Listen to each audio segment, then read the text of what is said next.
فقد قال الله تعالى في كلامه العزيز بعد أعوذ بالله من الشيطان الرجيم بسم الله الرحمن الرحيم يا أيها الذين آمنوا كلوا من طيبات ما رزقناكم واشكروا لله إن كنتم إياه تعبدون صدق الله العظيم.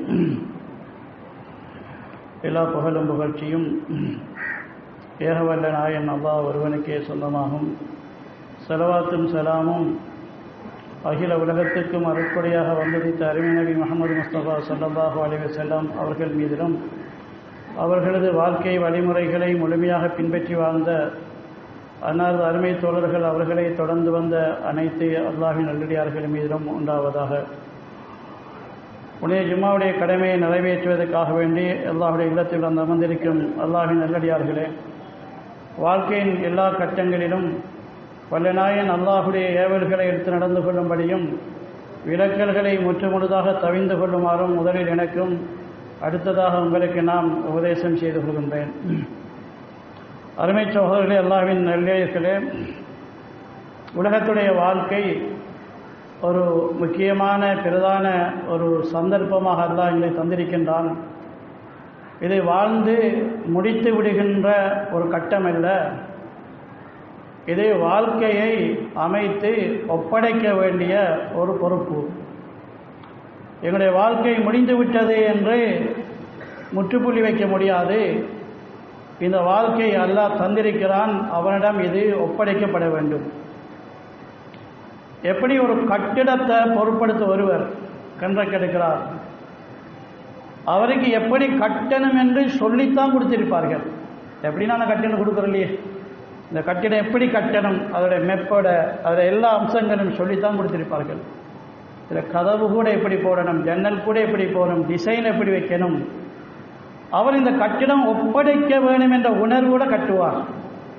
எப்படியே கட்டிட்டு முடிஞ்சா சரி செய்தால் அந்த ஒப்படைக்கிற நாள் அவருக்கு பெரிய ஒரு பிரச்சனைக்குரிய நாள் ஆகிவிடும், ஒரு சண்டையாகிவிடும். நான் எவ்வளோ காசு உனக்கு தந்து இப்படியா செய்ய சொன்னேன் என்ற ஒரு சண்டைக்கு வந்துடுவார், வழக்குக்கு போய்த்திடும். ஒப்படைக்கப்பட வேண்டியது அவர் மிக மிக கவனமாக அதை கையாளுவார். சரி, அதை விட சாதாரணம் என்று பார்த்தா ஒரு டைலர் இடத்துல ஒரு உடுப்பு கொடுக்கிறோம், ஒரு துணி துண்டு ஒன்று கொடுக்கிறோம், தைச்சி தர சொல்லி எப்படி தைக்கணும் என்று சொல்லிக் கொடுப்போம். சில பேர் ஒரு மாடலுக்கு ஒரு ஆடையே கொடுப்பேன், இதே மாதிரி தைங்க என்று. அவர் எப்படி தைப்பார்? எனக்கு தைக்க தெரியாதுன்னு தைப்பாரா? சொன்ன மாதிரி அப்படியே தைப்பார். ஏன்? ஒப்படைக்கின்ற உடுப்பு அது. இல்லை என்றால் ஒப்படைக்கின்ற நாளென்று சண்டை வந்துடும்.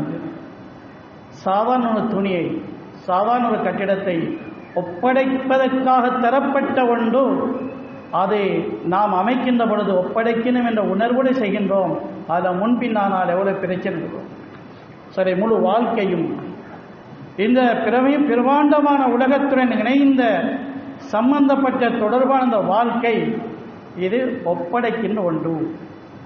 ஒவ்வொரு மூச்சும் ஒப்படைக்கப்பட வேண்டும், ஒவ்வொரு பேச்சும் ஒப்படைக்கப்பட வேண்டும், எங்களுடைய ஒவ்வொரு தொடர்புகளும் ஒப்படைக்கப்பட வேண்டும். அது கண்காணிக்கப்பட்டு கொண்டே இருக்கின்றது. அதனால இந்த வாழ்க்கையை நாம் ஒப்படைக்கணுமே என்ற உணர்வுடன் ஒவ்வொரு இரவும் பகலும் ஒவ்வொரு மூச்சும் கழித்தால்தான் எங்களோட வாழ்க்கை வெற்றிகரமானதாக அமையும். ஆனால் மக்களுக்கு அப்படி ஒரு சிந்தனை ஒன்று கிடையாது. வாழ்ந்து முடித்து மக்கள் போய்கொண்டிருக்கிறார்கள். மண்ணறையில் மண்ணோட மண்ணாக மாறிவிடுகின்றார்கள். இனி என்ன, அவ்வளவுதான் வாழ்க்கை என்றுதான் பார்வைக்கு தெரிவதை பார்த்து மக்கள் ஏமாந்து போயிருக்கின்றார்கள். அதனால மக்களை அல்லாஹ் அதட்டி கேட்கிறான், அபஹசிபுத்தும் அன்னமா ஹலக்னாக்கும் அபஸா, நான் அவங்களை வீணா படைச்சிருக்கிறேனா, சும்மா படைச்சிருக்கிறேனா? சும்மா படைக்கிறேன்டா ஒரு பொறுப்பண்டி இல்லை. ஒரு மனிதர்கிட்ட கேட்குறோம், என்ன வந்தீங்க? அவர் சொல்ற, சும்மா வந்தேன். சும்மா வந்துட்டு போறார். அவருக்கு அங்கே எப்படி நேரம் கழிஞ்சா சரி. பொறுப்பு சுமந்து வந்தவர் தன்னுடைய நேரத்தை பார்த்து இந்த நேரத்துக்குள்ள இந்த வேலையை முடிக்கணுமே, ஒரு பொறுப்பு சுமந்து வந்தேனே இந்த இடத்துல என்று பொறுப்பு சுமந்தவர் அந்த காலத்தை கழிப்பார். சும்மா வந்த ஒருவர் சும்மா புதனம் பார்த்து கொண்டு கழித்து கொண்டு போவார். சரி, உலகத்தில் என்ன தெரிகிறதோ, என்ன நடக்கிறதோ, என்ன கேட்கிறோமோ, எதெல்லாம் ஒரு பொழுதுபோக்கா கேட்டுக்கொண்டு பேசிக்கொண்டோ அப்படியே காலம் கழிக்கிறதா? அல்லது இன்றைய நாள் மறுமையின் கணக்குக்கு வரும். அல்லாஹ் இன்றைய நாளை பற்றி கேட்பான், இன்றைய இரவை பற்றி கேட்பான், இன்றைய பார்வையை பற்றி கேட்பான், இன்றைய பேச்சை பற்றி கேட்பான். இந்த நான் இப்போ பார்க்குற பார்வை மறுமைக்கு பதில் சொல்ல இயலுமா? இப்போ நான் பேசுகின்ற இந்த பேச்சு மறுமைக்கு பதில் சொல்ல இயலுமா என்ற சிந்தனையோடு கழிக்கப்பட வேண்டிய வாழ்க்கை தான். ஆனால் இவருடைய உள்ளத்தில் வர வேண்டும், ஒப்படைக்கின்ற வாழ்க்கையை ஒன்றை நான் பொறுப்பாக சுமந்திருக்கிறேன் என்று. அதுதான் அந்த ஆயத்தில் எங்களை விழிப்பூட்டி கேட்கிறான், நீங்கள் எல்லாம் வீணாக படைக்கப்பட்ட என்றும் வண்ணக்கும் இளைநாளா துறையாவோன், நீங்கள் எல்லாம் மறுமையில் என் பக்கம் கொண்டு வரப்பட மாட்டீர்கள் என்றால் நினைத்து கொண்டிருக்கிறீர்கள் என்று அல்லாஹ் தஆலா விழிப்பூட்டி கேட்கின்றான்.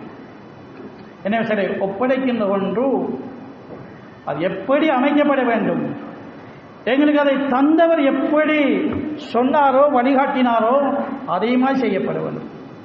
ஒரு துணியை தந்தவர் எப்படி மாடல் சொன்னாரோ, ஒரு கட்டிடத்தைக்கு காசு கொடுத்தவர் காணி கொடுத்தவர் எப்படி அதனுடைய அமைப்பை சொன்னாரோ அப்படியே செய்ய வேண்டும் என்பது யாருக்கும் சொல்ல தேவையில்லை.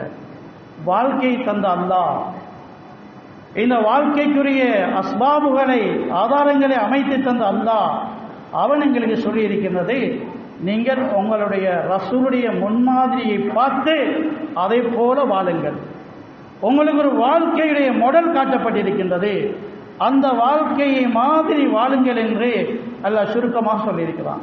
ஓமா அர்சல்னா மிர் ரசூலின் இல்லா லியுத்தாஅ பிஇذனில்லாஹ், அல்லாஹ்வுடைய அனுமதி கொண்டு பின்பற்றப்பட வேண்டும் என்ற அடிப்படை அன்றி எந்த ஒரு ரசூலை உலகத்துக்கு நாங்கள் அனுப்பவில்லை.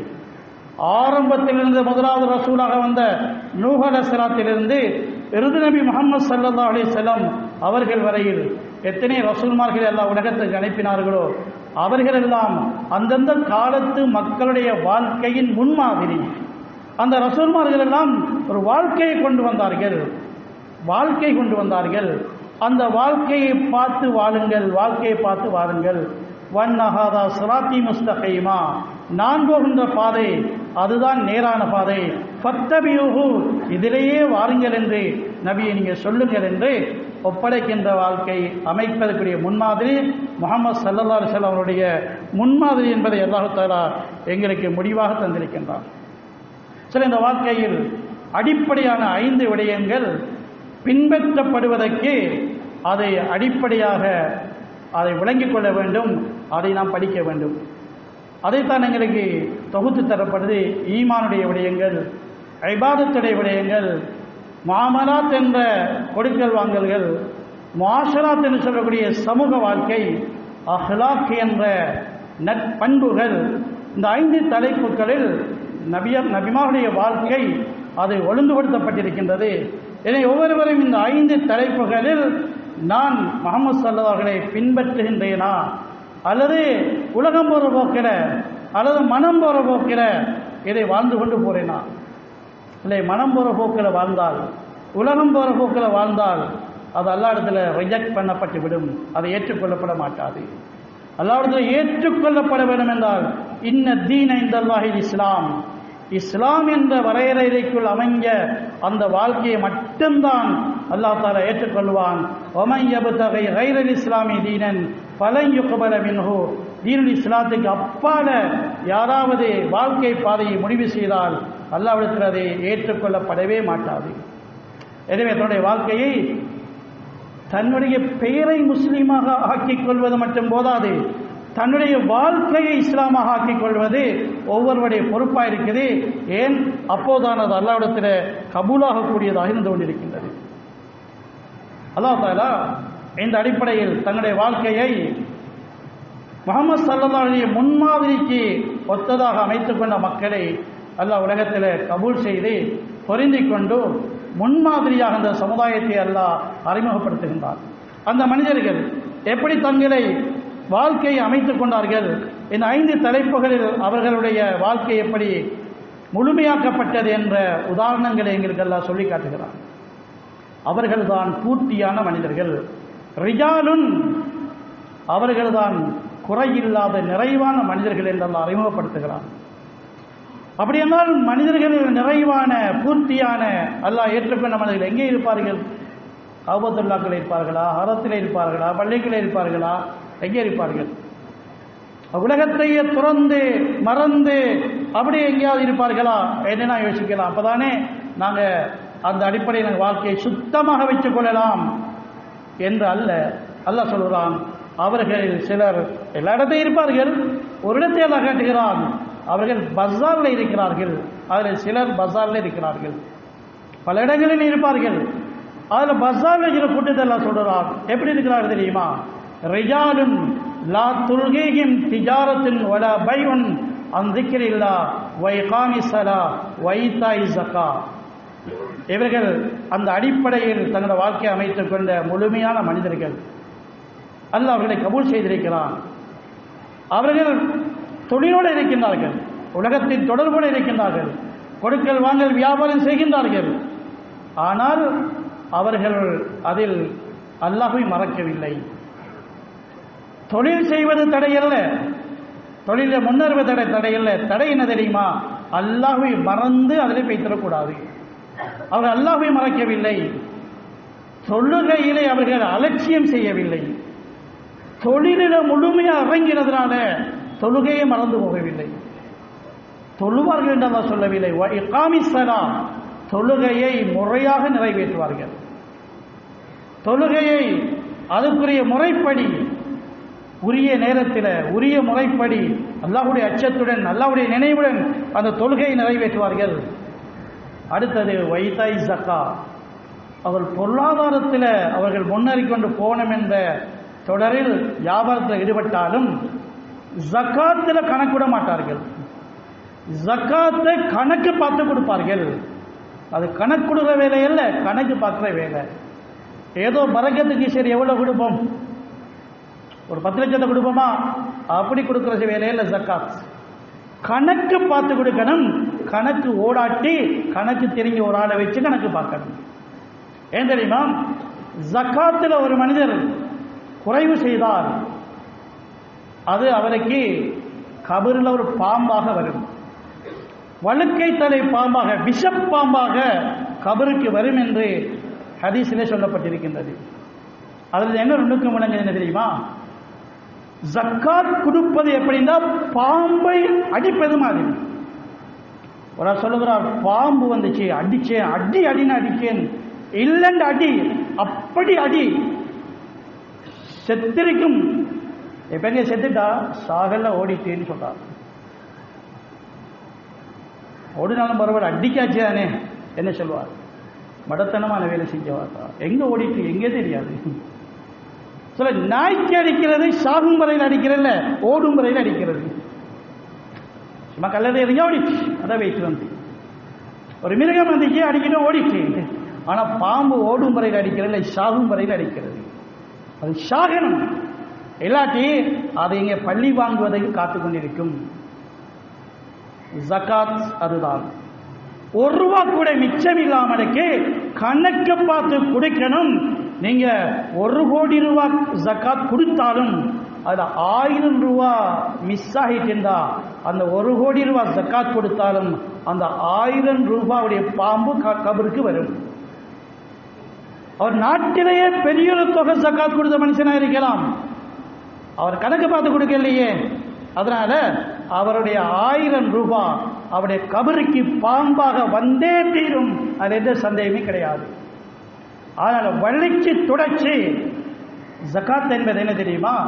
அது அவருடைய பேரில் உள்ள சொத்துல உள்ள அடுத்த மக்கள், ஏழை எளியவருடைய சொத்து, அது அவருடைய சொத்தில் வருது. ஒரு ₹40 கோடி அவர் வச்சிருக்கிறான்னு சொன்னா அது ₹39 கோடி தான் அவர காசு. ₹1 கோடி வர்றது இல்லை. அந்த ₹1 கோடியையும் கொடுத்துத்தான் ஆகணும். அவர் ₹90 லட்சம் கொடுத்து சரி வராது. கொடுத்தால் ₹10 லட்சம் பாம்பு கபருக்கு வந்தே தீரும். அதனால அல்லாஹ்வுடைய முடிவு அது. அவர் ஜக்காத்தில் விளையாட இயலாது, கொடுத்துத்தான் ஆக வேண்டும். அல்லாஹ் என்ன சொல்கிறான்? இவர்கள் தான் பூர்த்தியான மனிதர்கள். வாழ்க்கை ஒப்படைக்க வேண்டுமே என்ற உணர்வுடன் உலகத்தில் வாழ்கின்ற மக்கள் பஸாரில் இருக்கின்றார்கள். லட்சணம் என்ன தெரியுமா? காசி காசி காசின்ற அந்த ஓட்டம் இல்லை. அல்லாஹ்வுடைய நினைவுடன் இருப்பார்கள். தொழுகையில் விளையாட மாட்டார்கள். தொழுகையில் விளையாட எப்படி? 3 மணிக்கு வார லுகர் தொழுகிறதுக்கு லுகர் தொழுது முடிஞ்சு அப்படியே உட்கார கீழே அசருக்கு பாங்கு சொல்லும், அசரையும் தொழுதுட்டு போகிறது. தொழுகையில் விளையாடுறது. 7:15 மாறி தொழ வர்றது, தொழுது முடிஞ்சு அப்படி தெரிஞ்சு இஷாவுக்கு பாங்கு சொல்லும், இஷாவையும் தொழுட்டு வர்றது. 4 நேர தொழுகைக்கு 4 தரம் கடைகள் வர தேவையில்லை, 2 தரம் வரலாம் என்ற இந்த நெறிப்புத்திக்கு அல்லாஹ்விடத்தில் எந்த இடமே கிடையாது. எப்படி தொழுகையில் விளையாட இயலாது. தொழுகையில் அல்ல 2 கடமை சொல்கிறான். தொழுகை மட்டும் கடமை அல்ல, கானத்தனல் முஃமினீன கிதாபன் மௌகூதா. தொழுகை கடமை, அடுத்தது நேரமும் கடமை. மௌகூதா நேரம் குறிப்பிடப்பட்ட ஒரு கடமையாக இருக்கின்றது. அதனாலதான் ஒரு மனிதர் ஒரு தொழுகையை கலாவாக்கி தொழுதால், தொழாம விட்டால் இல்லை, கலாவாக்கி தொழுதால், அவர் தொழுதார், ஆனால் அவருடைய நேரத்தை பாழாக்கி விட்டார். அதுக்கு அல்லாஹ்வுடைய முடிவு தெரியுமா? ஒரு தொழுகையுடைய நேரம் அவர் பாழாக்கியனால 2,88,00,000 வருஷம் நரகத்துடைய தண்டனை அவர் அனுபவிக்க வேண்டும். 80 ஹுக்கும் என்று சொல்லப்படுகிறது. 80 ஹுக்கும் என்ற வார்த்தைக்கு எங்களை கணக்குப்படி பார்க்க போனால் 2,88,00,000 வருஷம் வரும். இது என்ன? தொழுகை விட்டம் இல்லை. தொழுகையுடைய சேர்ந்த அடுத்த கடமை என்ன? நேரம். நேரத்தை பாலடித்த குற்றம். நேரத்தை வேணுமென்று அலட்சியமாக இப்ப தொழுதா என்ன, எப்ப தொழுதா என்ன, எந்த கணக்கிலே தொழுதார்களே, சரி பிறகு தொழுவேமே என்று ஏற்க தகுந்த நிர்பந்தமில்லாத ஒரு காரணம் இல்லாமல் தொழுகையை ஒருவர் அப்படி நேரம் தவறி தொழுதால், ஒரு தொழுகையை நேரம் தவறி தொழாம விட்டதுக்கு இல்லை, தொழுததுக்கு தான் தண்டனை. அவர் தொழவே இல்லைண்டா எப்படி தண்டனை வருது? ஆனால் வாழ்க்கையை ஒப்படைக்கப்பட வேண்டுமே என்ற தலைப்பிலே உலகத்தில் வாழ்கின்றவர்கள் பஸாரிலே அவர்கள் இருந்தாலும் தொழுகையில் விளையாட மாட்டார்கள். டைமுக்கு தொழுவார்கள், தொழுகையுடைய ஹக்கை நிறைவேற்றுவார்கள். பணத்தில் உருண்டு பிறந்தாலும் பணத்தில் புலங்க புலங்க புலங்க பணத்தில் ஆசை வந்து கொண்டே இருக்கும். லட்சத்தை கண்டவனுக்கு கோடியுடைய ஆசை வரும், கோடியை கண்டவனுக்கு மில்லியனுடைய ஆசை வரும், மில்லியனை கண்டவனுக்கு பில்லியனுடைய ஆசை வரும், அவனுக்கு ட்ரில்லியனுடைய ஆசை வரும். அப்படி கீழே இறங்க அவர் ஆசைப்பட மாட்டார். நாங்கள் 1000 இருந்தோம், இப்ப ட்ரில்லியன்ல வந்து நிற்கும், சரி கோடிக்கு போவோமே, ஒரு காலம் விரும்ப மாட்டார். இறங்க மனம் வராது, ஏறிட்டே போவோம் என்பதுதான் ஒவ்வொருவருடைய ஆசையும். இப்படியான கட்டத்தில் ஜக்காத் என்ன செய்வார்கள்? சமாளிக்க பார்ப்பார்கள். பெரிய தொகை, என்னுடைய முழு சொத்தையும் கணக்கு பார்த்தால் 10 கோடி ரூபாய் ஜக்காத் கொடுக்கணும், கொடுக்கலாமா? இவ்வளவு பெரிய தொகை எப்படி கொடுக்கிறது என்ற யோசனையில 1 கோடியை கொடுப்பார். மிச்சம் 9 கோடிக்கும் கபரில் போய் பாம்பை பார்த்துக் கொள்வோம் என்று முடிவெடுப்பார். எப்படியெல்லாம் விளையாடுகின்றவர்களே அல்லாஹ் தஆலா இவர்கள் ஒப்படைக்கணும் என்ற சிந்தனை இல்லாமல் உலக வாழ்க்கையை பாழாக்கி கொண்டு போற குற்றம். அல்லாஹ் கொடுக்கிறான் வாழ்க்கையை சோதிப்பதற்காக வேண்டி, அல்லாஹ் கொடுக்கிறான் சொத்துக்களை சோதிப்பதற்காக வேண்டி, அல்லாஹ் கொடுக்கிறான் உலகத்தில் திறமைகளை சோதிப்பதற்காக வேண்டி. இது எங்களை சொந்தமாக தந்த வாழ்க்கை அல்ல, சொந்தமாக தந்த சொத்தல்ல, சொந்தமாக தந்த உலகத்துடைய அஸ்பாபுகள் காரணிகள் அல்ல, சோதனைக்காக வேண்டி தந்ததுதான். சோதனை பேப்பர் நேரம் முடிஞ்சா கொடுக்கணும், கொடுக்காட்டி பரிசு எடுத்துருவாங்க. எக்ஸாம் இல்லை 3 மணி நேரம் வாய்ச்சுண்டா கொடுக்கணும், கொடுக்கல தரமாட்டீங்களா, அப்போ என்ன செய்ய போறீங்க, எழுத போறீங்களா, அப்போ எழுதுங்க அப்படி சொல்லுவானா, தம்பி டைம் முடிஞ்சு தந்துட்டு போ, பரிசு எடுத்துருவாங்க. எதுவெல்லாம் இருக்குதோ எங்களோட வாழ்க்கை கொடுக்கிற வாழ்க்கை, நாம கொடுக்க மாட்டோம், எடுக்கிற வாழ்க்கை. யாருமே அந்த வாழ்க்கை முடிச்சுட்டு கொடுக்கறதில்ல. மலக்கீழ் மௌத் வந்து எடுத்துட்டு போயிடுவார். அவர் ஒரு வினாடி கூட மிச்சம் வைக்க மாட்டார். எங்களோட சொத்து கொடுத்துட்டு போறது தான், எடுத்துட்டு போறதில்ல. சுலைமான் அலைஹிஸ்ஸலாம் அல்லாஹ் அவர்களுக்கு யாருக்குமே கொடுக்காத ஆட்சியை கொடுத்தான். விவசாயி பார்த்து பிரமிச்சு போய் அவர்கள் ஆகாயத்தில் பறந்து போற நேரத்தில் அல்லாஹ் பறக்கும் தட்டு கொடுத்தான்.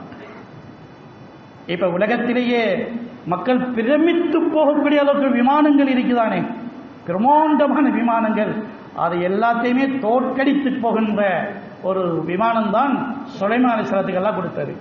அது சயின்ஸ் டெக்னாலஜி மூலமாக வந்த விமானம் அல்ல, அல்லாஹ்வுடைய குத்ரத்தின் மூலமாக வந்தது. குன் ஃபயகூன் என்ற குத்ரத்திலிருந்து வந்த அந்த தட்டு அது. பறந்து போகின்றார்கள். விவசாயி சுப்ஹானல்லாஹ் எவ்வளவு பெரிய ஆட்சியா என்று சொன்னார். அல்லாஹ் சுலைமானை கேட்க வைத்தார். சுலைமான் இறங்கி வந்து சொன்னார்கள், எவ்வளவு பிரமாண்டமான ஆட்சி!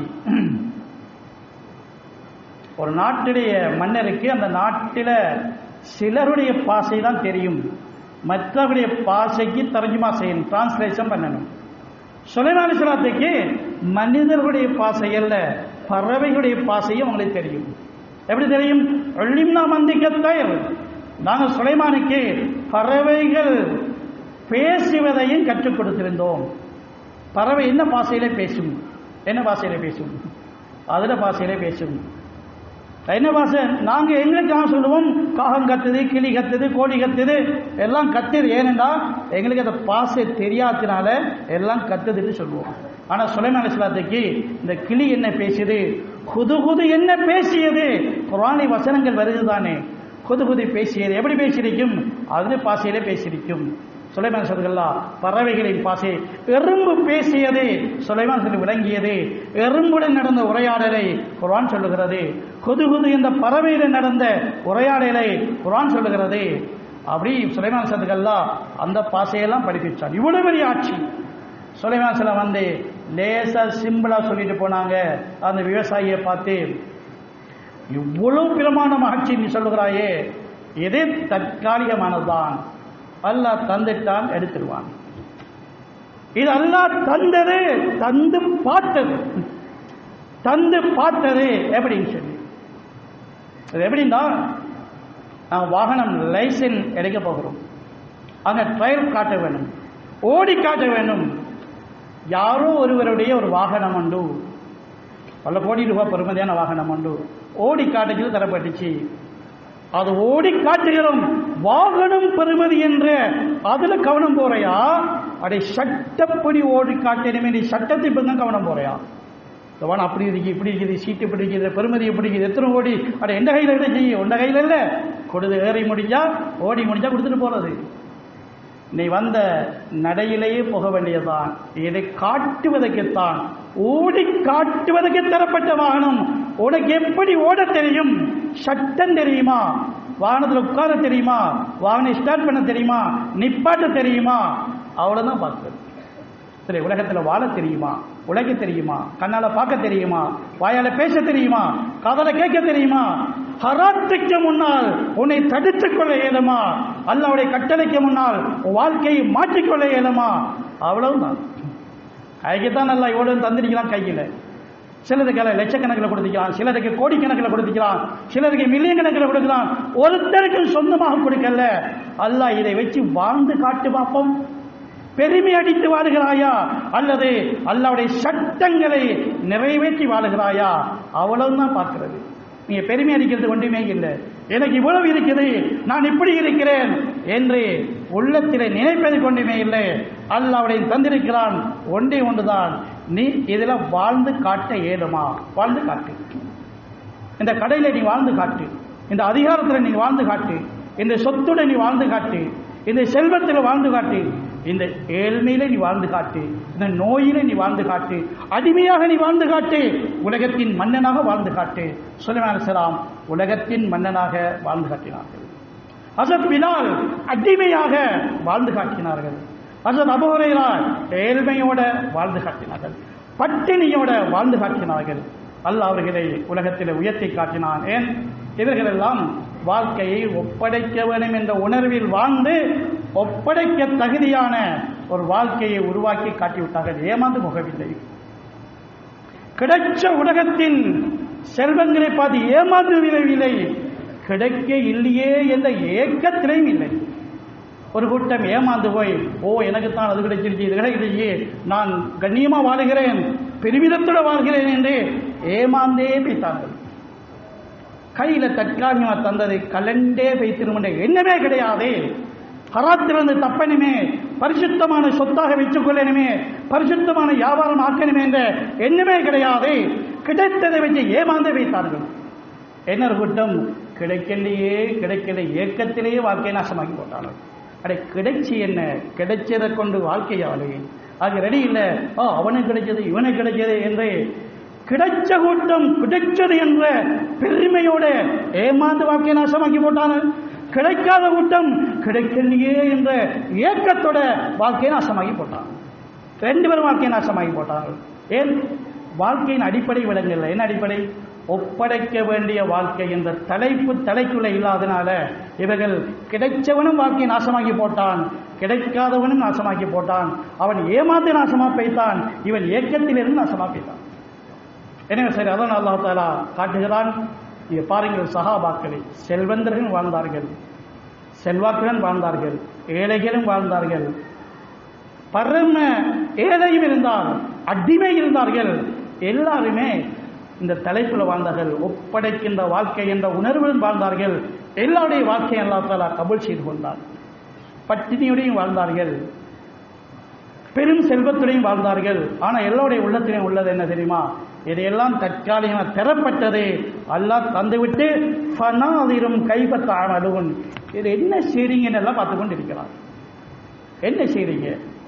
இந்த காசை வச்சுக்கொண்டு என்ன செய்கிறார்? தொழிலை வச்சுக்கொண்டு என்ன செய்கிறார்? இந்த சொத்தை வச்சுக்கொண்டு என்ன செய்கிறார்? திடீரென ஏறினாரே, என்ன நினைப்பு இவர் திடீரென விழுந்தாரே, என்ன உணர்வு என்று அல்லாஹ் பார்த்து கொண்டிருக்கிறான். இவர் ஒன்றுமே கிடையாது. எவ்வளவுதான் வாழ்க்கையுடைய ரகசியமாக கொண்டிருக்கிறது. எனவே சொல்லலே, ரமதானில் ஒரு பயிற்சி ஒன்று எடுத்தோம். என்ன பயிற்சி தெரியுமா? ஒரு வினாடி கூட மிச்சம் இருந்தாலும் வாய்க்குள்ள சாப்பாட்டை வைக்க மாட்டோம், சாப்பிட மாட்டோம். ஒரு நிமிஷம் இன்னைக்கு, அரை நிமிஷம் இன்னைக்கு, அந்த கொஞ்சம் இந்த தம்பி அப்படின்னு அந்த அளவு சாப்பாட்டிட ரொம்ப பத்தியமா இருந்தோம். ஹலாலான சாப்பாடு, சொந்த சாப்பாடு, கையிலிருந்து வாய்க்கு போறதுக்கு வினாடி வினாடி பார்த்தோம். என்னது பார்த்தது? மீதமுள்ள காலமெல்லாம் ஹராத்த கையிலேயே எடுக்க மாட்டோம் என்ற ஒரு முடிவுக்காக வேண்டித்தான் அந்த ஹலாலிலேயே கட்டுப்பாடு தரப்பட்டது. நோம்பல தரப்பட்ட ஹலாலுடைய கட்டுப்பாடு இருக்கிற, ஹராத்த கைக்கே எடுக்க மாட்டோம். கையில் எடுத்த ஹலாலை வச்சுக்கொண்டு யோசிச்சு யோசிச்சு யோசிச்சு டைமிரிக்கு ஒரு நிமிஷம் இருக்கு, மணிக்கூடி சரியா, வாங்க சொல்வது அந்த வாங்க சரியா, அந்த மொயிலா சட்டுன்னு ஒரு நிமிஷம் முந்தி வாங்க சொல்ற ஒரு ஆள் இருக்காரு, அப்படியெல்லாம் பேசி பேசி அது கரெக்டா எங்கிற மணிக்கூடி சரி என்று நாங்கள் வாக்கில வச்சோமே, அது என்ன தெரியும்? ஹராத்தை நாங்கள் கையில தொடவே மாட்டோம் என்ற தூய்மையான அந்த பொருளாதாரத்துக்காக வேண்டி தரப்பட்ட பயிற்சி தான் இது. பெண்ணாலோட தூக்கி வீசுகிற சாமானே இல்லாது வாழ்க்கை முடியும் வரையில ஹலாலை மட்டும்தான் சாப்பிடுவோம். அதனால அல்லாஹ் தஆலா ஈமான் மக்களை பார்த்து சொல்றான், குலூமின் தய்யிபாத்தி மா ரஸக்னாக்கும், இருக்கிற ரிஸ்கில நான் தந்த ரிஸ்க தூய்மையாக சாப்பிடுங்க. அசுத்தப்படுத்திக் கொண்டு திங்க வானாதே, அசுத்தமாக்க வானாதே. அல்லாஹ் தந்த ரிஸ்க்கு தான், சுத்தமாக்குங்க, அசுத்தமாக்கி கொண்டு திங்காதீங்க. வஷ்குருலில்லாஹ், அல்லாஹ்வுக்கு நன்றி செலுத்துங்க. நன்றி கட்டவன் எப்போதுமே அசுத்தமாகத்தான் இருப்பான்.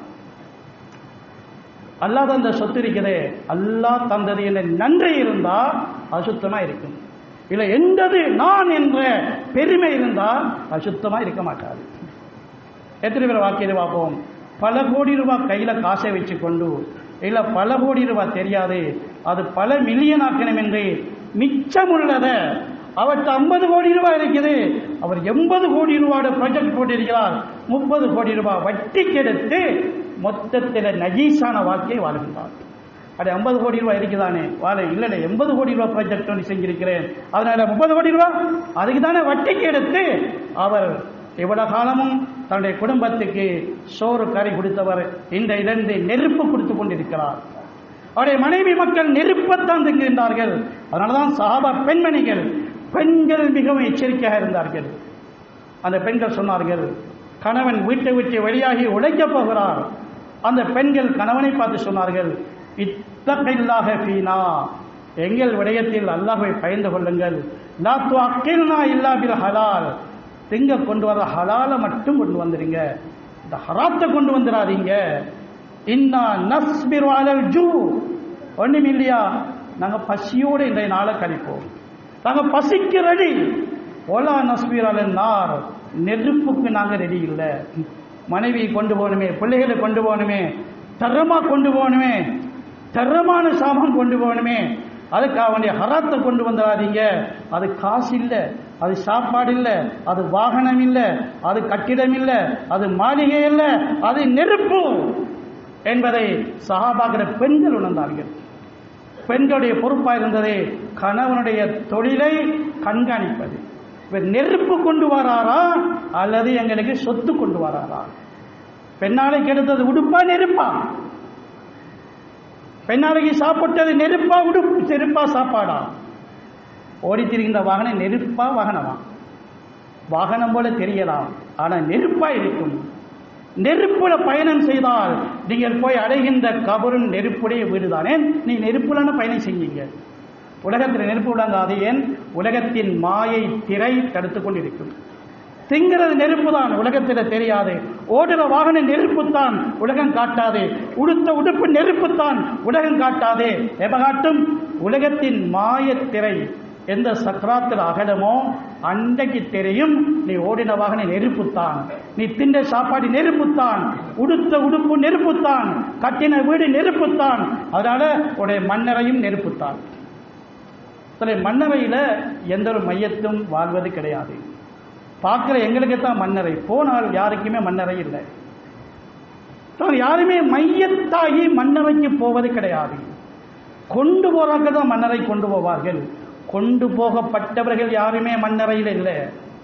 ஸல்லல்லாஹு தெளிவா சொன்னார்கள், மண்ணறை அல்லது மௌத்தாகமலுக்கு மண்ணுக்கு மேல் நிற்கிறாங்களே அவருடைய பார்வைக்குத்தான் மண்ணறை, போறவருக்கு மண்ணறை இல்லை. ஸல்லல்லாஹு சொன்னார்கள், இன்னமல் கபரு, கபருன்னா என்ன தெரியுமா? நீ நினைக்கிற மண்ணறை இல்லை, ரௌதத்தின் ரியாதில் ஜன்னா அவ் ஹுஃபரத்தின் ஹுஃபரின் நீரான், அது சுவர்க்கத்துடைய ஒரு பூஞ்சோலையாக இருக்கும், அது நரகத்துடைய படுகொலியாக இருக்கும். நீங்க நரகத்துக்குரிய குழியா சுவர்க்கத்துக்குரிய பூஞ்சோலையா? உங்களோட வாழ்க்கை தான் அதை தீர்மானிக்கும். எனவே சொல்ல அந்த அடிப்படையில் எங்களுடைய சாப்பாடு ஹலாலாகணும் என்றால் எங்களுடைய உழைப்பு ஹலாலாக ஆக வேண்டும். அதனால உமர் ரலியல்லாஹு அவர்கள் பஸாருக்கு வந்து கேட்பார்கள், பஸாரில் கடை பூரா லைசன்ஸ் இருக்கணுமே. பிரதேச சபையால செக் பண்ணுவாங்க, அதில் சர்டிஃபிகேட் இருக்கும், லைசன்ஸ் இருக்குது. என்ன லைசன்ஸ்? ஹஸரத் உமர் சொல்வார்கள், நீங்க ஷரியத் படிச்சீங்களா? படிக்க இல்லை என்றால் கடையை மூடிட்டு மஸ்ஜித் நபவிக்கு போய் வியாபாரத்துடைய ஹலால் என்ன ஹராம் என்ன சட்டம் படிக்கிட்டு வாண்டு சாட்டையோட பஸார்ல சுத்துவார்கள். ஏன்? நீ ஏன் அநியாயமா நெருப்புக்கு போறான்? ஏன் அநியாயமா உடைய பிள்ளை குட்டியெல்லாம் நெருப்புக்குள்ள போட போறான்? பணத்துடைய ஆசை, பொருளுடைய ஆசை, சொத்துடைய ஆசை. நான் சொத்துக்காரனா இருக்கணும், கோடீஸ்வரனா இருக்கணும், பகட்டோட இருக்கணும், உலக ஊரை கலக்கணும் அப்படின்ற மடத்தனமான ஏமாந்த பகட்டான எண்ணங்கள் இருக்கிறே மனுஷனுக்கு ஹலால் ஹராம் விளங்குறதுக்குரிய படிக்கணும் என்ற எண்ணமெல்லாம் மண்ணோட மண்ணா பேசுறோம்.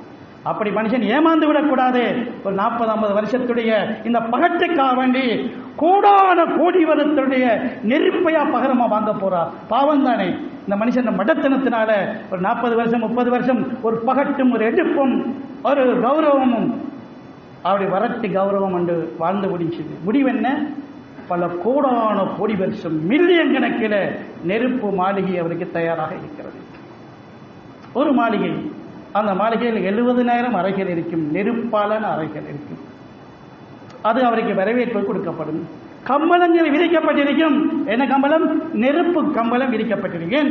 உலகத்தில் நெருப்புலான தெரிஞ்ச வரவர் என்ன நெருப்பு?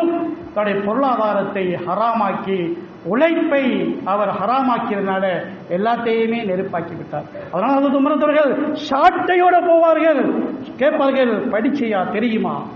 ஹலால் ஹராம் தெரியுமா? ஷரியத்தில் ஹலால் ஹராம் தெரியுமா? இந்த வியாபாரம் எப்படி செய்யலாம்னு தெரியுமா? இல்லைன்னா அடிச்சு விரட்டுவார்கள். ஏன் தெரியாம வந்தா இங்க?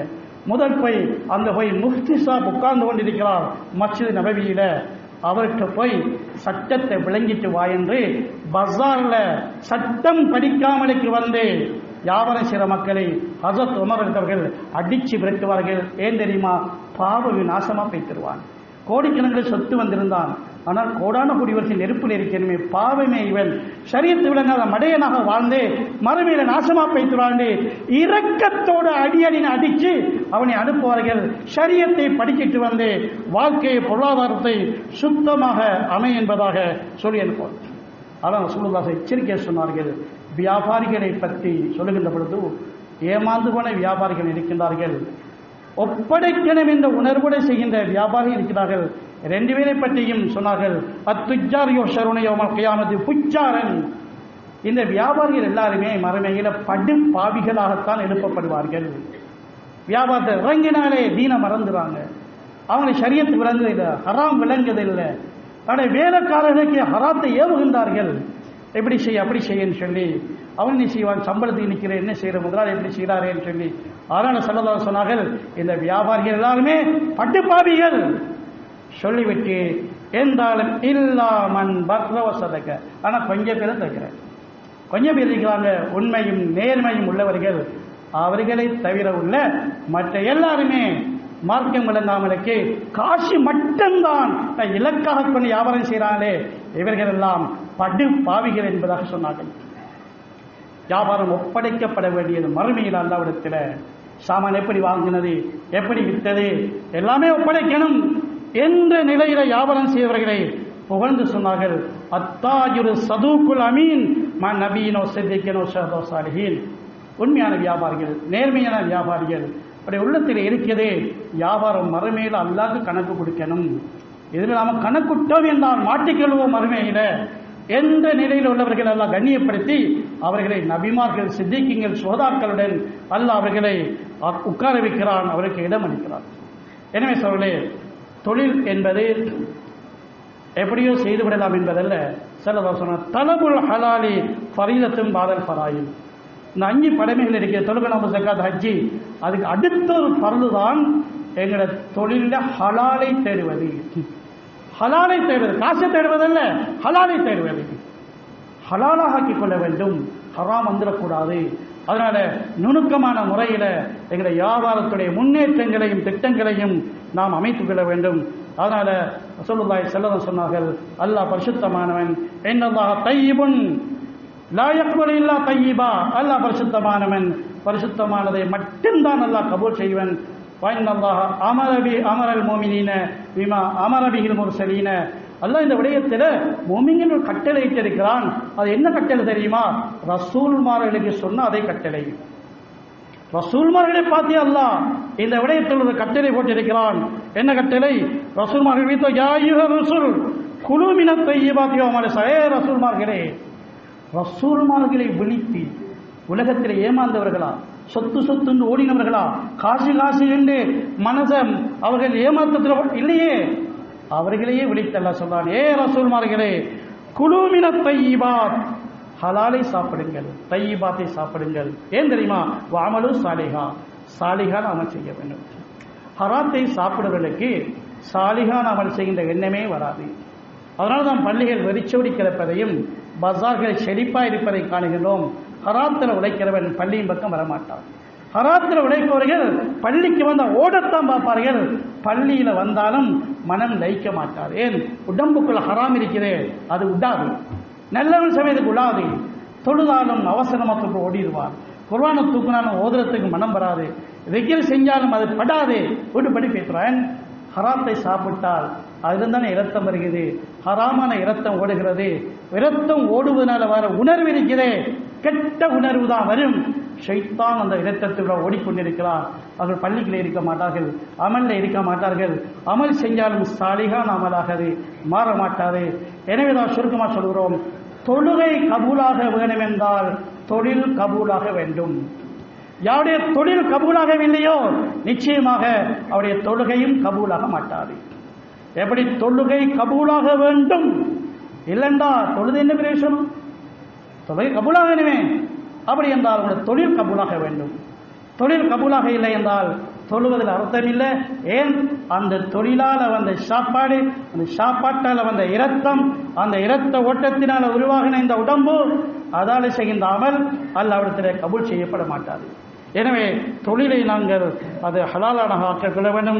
ரசூல்மார்களை பார்த்து அல்லாஹ் சொன்ன அதே மாதிரி அல்லாஹ் மூமின்களை பார்த்து சொல்கிறான், யா அய்யுஹல்லதீன ஆமனூ குலூ மின் தய்யிபாத்தி மா ரஸக்னாக்கும் வஷ்குரு லில்லாஹ். ஈமான் கொண்ட மக்களே, நீங்கள் ஹலாலானதை சாப்பிடுங்கள், அல்லாஹ்வுக்கு நன்றி செலுத்துங்கள் என்ற கட்டளை அல்லாஹ் தஆலா. சரி, இதை ஹராமாக ஆக்குவதில் உள்ள ஒரு முக்கியமான ஒரு பெரும் ஒரு தடை தான் வட்டியாக இருந்து கொண்டிருக்கிறது. வட்டி பல்வேறு வடிவங்களில் அது வந்து கொண்டிருக்கிறது. அந்த வட்டியுடைய அந்த முசீபத் அது சமூகத்துடைய வீழ்ச்சியாக ஆகிவிடுது. வெறும் தொழில் மட்டும் இல்லை, தொழில் மட்டும் பாதிக்கப்படுவதல்ல, இபாதத்து மட்டும் அடிபட்டு போவதல்ல, சமூகத்துடைய வீழ்ச்சிக்கும் அல்லாஹ்வுடைய சாபத்துக்கும் அந்த வட்டி காரணமாக ஆகிவிடுது.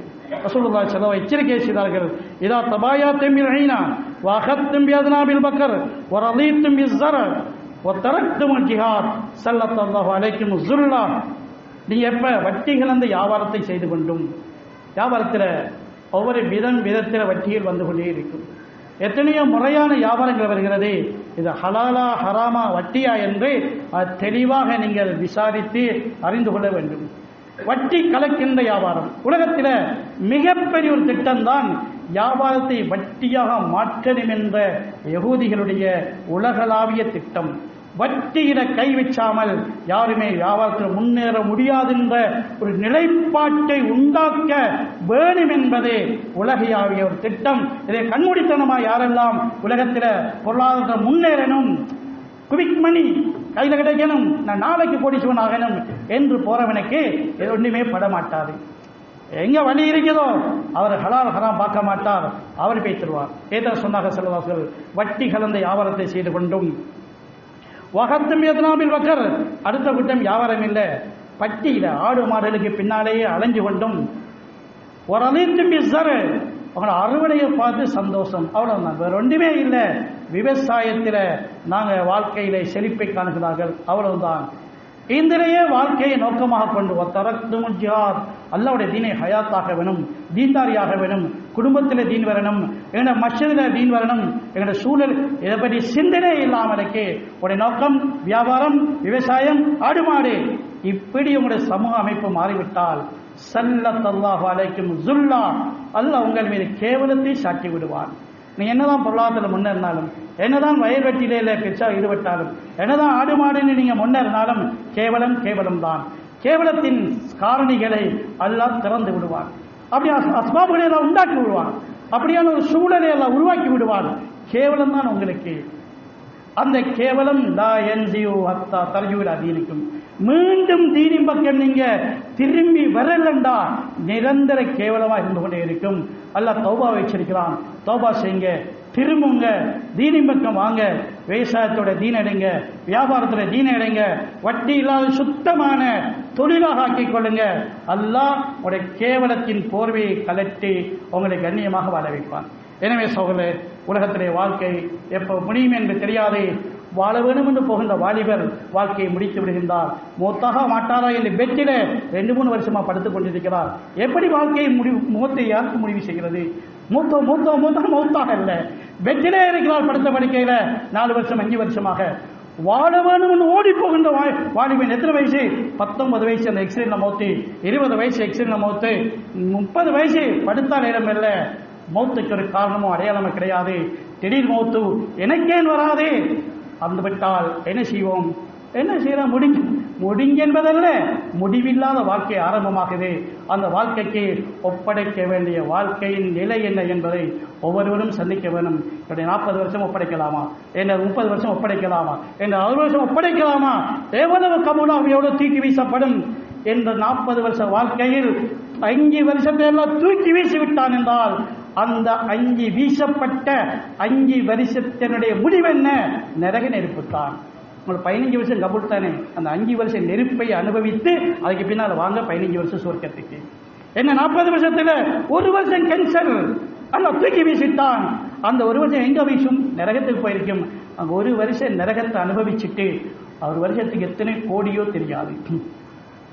நரகத்துக்கு போன மனுஷன் ஆயிரக்கணக்கான வருஷத்தால வரல, லட்சம் கோடிக்கணக்கான வருஷத்துக்கு பிறகுதான் அங்கிருந்து வரலாம். எனவே சோழரை அந்த அடிப்படையில் எங்களோட வாழ்க்கையை நாம் திசை திருப்புவோம், தீண்டாரியாக்குவோம், பொருளாதாரத்தை நாம் சுத்தமாக்குவோம், ஹலாலான உழைப்புடன் கபூலியத்தான அமல்களை செய்யக்கூடிய சூழலை உண்டாக்குவோம். அல்லாஹ் தஆலா அனைவரையும் அவனுக்கு பொருத்தமான நல்லடிகளாக்கி வைப்பானாக. எங்களுடைய உண்ணுகின்ற உணவை ஹலாலானதாகவும் எங்களுடைய சொத்துக்களை அல்லாஹ்க்கு பொருத்தமானதாகவும் அல்லாஹ் ஆக்கி தருவானாக. அதை விளங்கக்கூடிய சிந்தனையை தௌஃபீக்கை எல்லாம் இங்கு தந்தருவானாக. இந்த பாவங்களை எல்லாம் மன்னித்தருள்வாயாக. உலக முஸ்லீம்களுக்கு எல்லாம் தௌபாவை நசீபாக்குவாயாக. உண்மையான ஈமானின் பக்கம், இஸ்லாத்தின் பக்கம், உடைய தொடர்பின் பக்கம் அனைவரையும் திசை திருப்பி வைப்பாயாக. உலகத்தில் நடக்கின்ற அனைத்து விதமான ஃபித்னாக்கள், சோதனைகள் இருந்து மசலா அனைத்து மனித சமுதாயத்தையும் விடுதலையை அல்லாஹ் வழங்கி விடுவாயாக. வாஹிதாவான அல்ஹம்துலில்லாஹி ரப்பில் ஆலமீன். الحمد لله نحمده ونستعينه ونستغفره ونؤمن به ونتوكل عليه ونعوذ بالله من شرور أنفسنا من سيئات أعمالنا من يهده الله فلا مضل له